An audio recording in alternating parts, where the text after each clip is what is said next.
Hello my dear student, स्वागत करता हूं मैं फिर से अपने यूट्यूब चैनल जीसीसी एकेडमी में। जी हाँ, जिसमें मैं आज लेकर के आ गया हूं टेंस में, सिंपल प्रेजेंट टेंस में नेगेटिव सेंटेंसेज। नेगेटिव सेंटेंस यानी कि नकारात्मक वाक्य। जी हाँ, यानी कि जिसमें नहीं लगा रहे, जिस वाक्य में नहीं शब्द जुड़ा रहे उसे नेगेटिव सेंटेंस कहा जाता है। जी हाँ, यानी कि जिसमें नहीं लगा रहे उसको नेगेटिव सेंटेंस कहा जाता है। किसी भी सेंटेंस में, वाक्य में अगर नहीं शब्द जुड़ गया तो समझ जाना है कि वह सेंटेंस नेगेटिव है, नकारात्मक, नकार दिया है ना।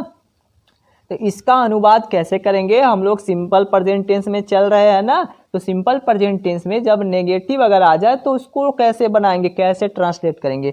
चलिए देखिए, यहाँ पे स्ट्रक्चर देखिए क्या है। सब्जेक्ट जब नोट लग जाए, नहीं लग जाए तो क्या करना है? सब्जेक्ट के बाद डू या डज लगाना है, उसके बाद नोट लगा देना है, उसके बाद V1 लगाना है, उसके बाद अदर वर्ड लगा देना है। जी हाँ, सब्जेक्ट के बाद डू डज। यहाँ पे देखिए डज, डू, यहाँ पे डज जो है सिर्फ थर्ड पर्सन सिंगुलर के साथ लगेगा, क्योंकि बताए थे जिसमें एस और यस लग जाता है तो वो क्या होता है? थर्ड पर्सन सिंगुलर होता है। तो ये समझ में आ गया। चलिए फिर उसके बाद नोट लगा देना है, उसके बाद V1। जब ये डू और डज का जब काम हो गया तो सिंपली सभी में, सभी वर्ब में वर्ब 1 लगाना है, वर्ब का पहला रूप लगाना है, उसके बाद अदर वर्ड अगर आएगा तो जोड़ देना है। चलिए यहाँ पे कुछ वाक्य देखिए, इस पर विचार करते हैं। देखिए क्या लिखा हुआ है पहला वाक्य में, मैं नहीं जाता हूँ। देखिए मैं नहीं जाता हूँ तो मैं क्या क्या होता है? आई हो जाएगा, आई। उसके बाद देखिए क्या लगाना है? Do does. बताइए आई के साथ क्या लगेगा? तो डू लगेगा। क्या लगेगा? Do, I do. उसके बाद नहीं है तो क्या लगेगा? नोट लगेगा, आई डू नॉट। कहाँ है? जाना, यानी कि क्या हो जाएगा? गो। और यहाँ full stop, I do not go हो गया, मैं नहीं जाता हूँ। दूसरा देखिए अगला क्या है सेंटेंस, वह नहीं खेलता है। देखिए यहाँ पे क्या हो जाएगा? वह ही। अब देखिए थर्ड पर्सन है वह, इसलिए यहाँ इसमें से कौन लगेगा? तो डज लगेगा, ही डज। उसके बाद नहीं है तो नॉट।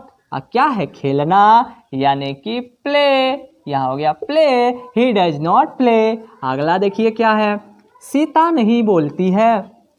तो देखिए सीता का क्या हो जाएगा? सीता एक नाम है तो सीता का सीता। उसके बाद थर्ड पर्सन है ना, नाम है तो डज लगेगा ना। तब लगाइए सीता डज नॉट। बोलना क्या क्या होता है? स्पीक होता है, SPEAK, स्पीक मीन्स बोलना हो गया।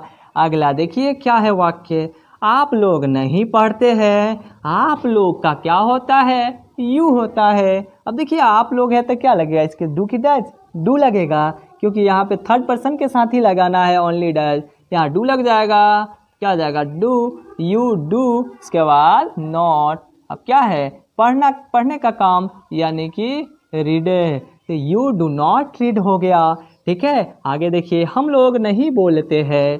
क्या हो जाएगा? हम लोग का वी होता है, वी हो गया।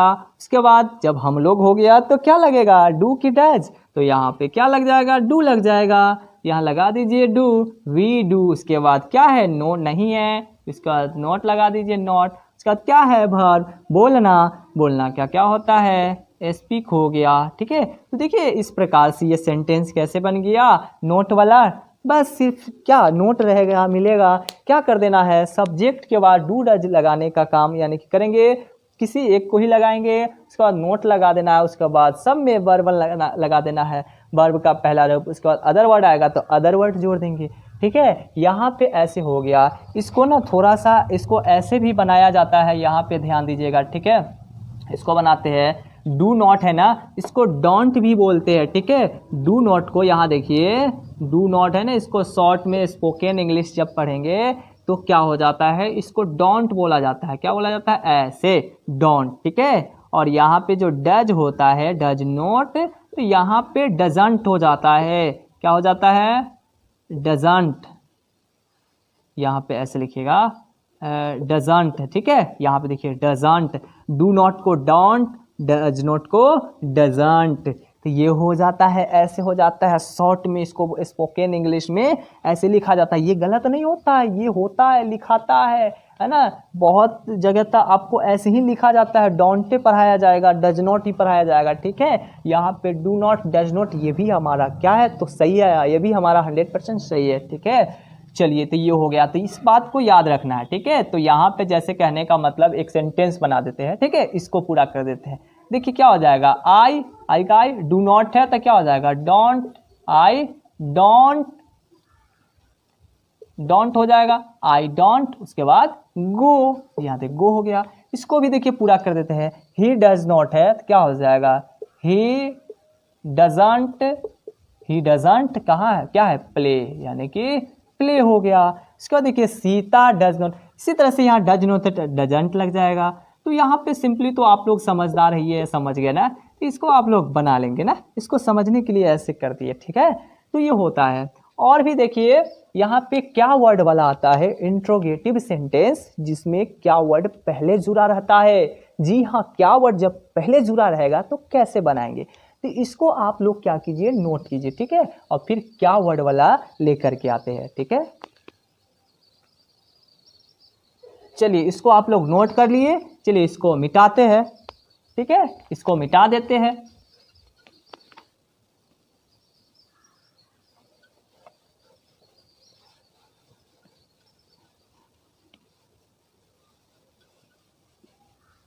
चलिए इसको मिटा दिए। अब यहाँ पे क्या वर्ड वाला देखते हैं, यानी कि क्या होता है, इंट्रोगेटिव सेंटेंस। इंट्रोगेटिव सेंटेंसेज, जिसको हिंदी में क्या बोलते हैं, तो प्रश्नवाचक वाक्य। प्रश्नवाचक वाक्य, देखिए प्रश्नवाचक वाक्य क्या होता है, जिसमें कोई प्रश्न किया जाए, प्रश्न पूछा जाए, जिसका उत्तर यस नो में होता है, तो उसी को कहा जाता है प्रश्नवाचक वाक्य, यानी कि इंट्रोगेटिव सेंटेंस। चलिए यहाँ पे लिख लेंगे, क्या कहेंगे, जिससे कोई प्रश्न किया जाए, यहाँ पे जिससे कोई प्रश्न किया जाए, और शुरू में क्या करेंगे, शुरू में क्या शब्द जुड़ा रहे, ठीक है, तो उसे क्या कहा जाता है, यही इंट्रोगेटिव सेंटेंस कहा जाता है। जी हाँ, शुरुआत में क्या वर्ड रहे ना जुड़ा हुआ, क्या शब्द, तो उसको इंट्रोगेटिव सेंटेंस कहते हैं। जब ऐसा रहे तो इसका अनुवाद कैसे करेंगे, तो देखिए इसका अनुवाद देखिए, स्ट्रक्चर यानी कि बनाने का जो प्रोसेस होता है, रूल्स होता है, तो क्या कर देंगे, पहले डू या डज को बाहर कर देंगे, उसके बाद सब्जेक्ट लगा देंगे, क्या लगा देंगे, सब्जेक्ट लगा देंगे। अगर इसमें नोट आ जाए तो नोट जोड़ देना है, ठीक है, प्लस नोट कर देना, ये घेर देते ऐसे, ठीक है, नोट आ भी सकता है, नहीं भी आ सकता है, तो नोट लगा देंगे। उसके बाद वर्ब वन लगाना है, और उसके बाद देखिए प्लस अदर वर्ड लगाना है, ठीक है, ऑब्जेक्ट कहिए, अदर वर्ड कहिए। और यहाँ पे जो ऐसा क्वेश्चन मार्क्स जो होता है, ये तो देना मत भूलिएगा, ठीक है, क्योंकि सेंटेंस जो है लास्ट में उसका सिंबल से ही पता चलता है कि वह सेंटेंस जो है किस प्रकार का है, ठीक है। चलिए अब जैसे एग्जाम्पल से समझते हैं, एग्जाम्पल बनाते हैं। जैसे देखिए, क्या आप पढ़ते हैं, इसको पहले लिख लेते हैं सेंटेंस को, ठीक है। उसी तरह से देखिए, क्या वह बाजार जाता है। तीसरा देखिए, क्या आप सोते हैं। इसी तरह से, क्या वह नहीं पढ़ता है, क्वेश्चन मार्क्स। पांचवा, क्या वे लोग नहीं खेलते हैं? जी हाँ, चलिए इस 5 वाक्य को देखिए कैसे बनाते हैं, ठीक है। आप लोग भी समझिए एकदम बढ़िया से। देखिए क्या है, क्या आप पढ़ते हैं, देखिए क्या वर्ड आ गया, बताए थे ना कि शुरुआत में क्या वर्ड मिलेगा, शुरू में क्या शब्द जुड़ा रहे तो उसे इंट्रोगेटिव सेंटेंस कहा जाता है। तो इसका अनुवाद देखिए डू डज से स्टार्ट करेंगे, ठीक है। देखिए यहाँ पे आप है ना, तो आप है तो आपके साथ क्या लगता है, डू लगेगा क्या, तो लगाइए ना, क्या हो जाएगा डू। उसके बाद इसका काम खत्म, डू डज का काम खत्म। सब्जेक्ट, सब्जेक्ट कौन है, आप है, यानी कि यू हो जाएगा। उसके बाद वर्ब, देखिए वर्ब 1 पढ़ना, पढ़ते, देखिए पढ़ना का क्या होता है, रीड। आप क्वेश्चन मार्क्स ऐसे दे दिए, हो गया, बन गया। Do you read, do you read, क्या आप पढ़ते हैं, हो गया। क्या वह बाजार जाता है, देखिए क्या वह बाजार, देखिए वह है, थर्ड पर्सन है, तो बताइए डू की डज, डज लगेगा, तब डज। इसके बाद वह है, सब्जेक्ट ही, डज ही। उसके बाद जाना, देखिए यहाँ पे सब्जेक्ट के बाद नोट अगर आएगा तो नोट लगाएंगे, नहीं तो इसको छोड़ देंगे। अब वर्ब 1 जाना, देखिए जाना के क्या होता है, गो। यहाँ पे गोज नहीं, क्योंकि यहाँ पे डज लग गया है, कहीं एक ही जगह पे लगेगा ना, एस या एस, तब तो यहाँ हो जाएगा गो। इसके बाद कहाँ जाना, बाजार जाता है, इसलिए क्या हो जाएगा, टू मार्केट, क्या हो जाएगा, टू मार्केट। क्वेश्चन मार्क्स डाल दिए, हो गया।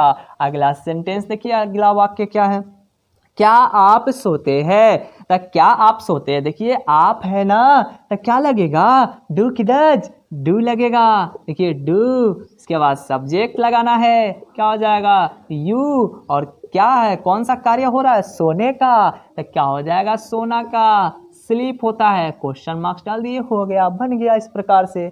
अगला देखिए क्या है, क्या वह नहीं पढ़ता है, तो क्या वह नहीं पढ़ता है, देखिए वह है ना, तो वह का क्या हो जाएगा, ही हो जाएगा, सॉरी ही नहीं बल्कि वह है ना। अब वह है तो क्या वर्ड है, थर्ड पर्सन है, तो डू की डज लगेगा, डज लगेगा, लगाइए ना, क्या हो जाएगा, डज। उसके बाद सब्जेक्ट ही, यानी कि ही हो जाएगा। उसके बाद देखिए नहीं है, नहीं है तो क्या लगे, नोट लगा देना है, यानी कि नॉट। उसके बाद क्या करता है, पढ़ता नहीं है, यानी कि रीड हो जाएगा। देखिए क्वेश्चन मार्क्स ऐसे डाल दिए, हो गया, बन गया।